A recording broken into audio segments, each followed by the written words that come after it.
In order to solve this quadratic by completing this square, we first need to isolate the terms that have a variable in them. So we subtract 10 from both sides and end up with n squared minus 16n equals negative 10. We then take the constant in front of the n, the negative 16, and divide it by 2, and then square the result. So negative 8, the quantity squared, is going to be 64. That's the value that we want to add to both sides of the equation, so that on the left-hand side we have a perfect square. So we need to add to the left and the right so that we don't change the value of the equation. And when we're done, we can simplify and write this as n squared minus 16n plus 64 equals 54.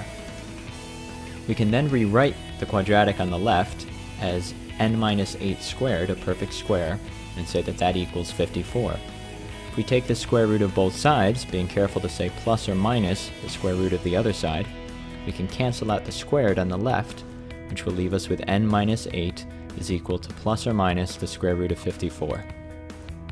And if we add 8 to both sides of the equation, we end up with an unsimplified version of our answer, which is that n is equal to 8 plus or minus the square root of 54. And we can simplify the square root of 54 to give us our final answer, which is 8 plus or minus 3 times the square root of 6.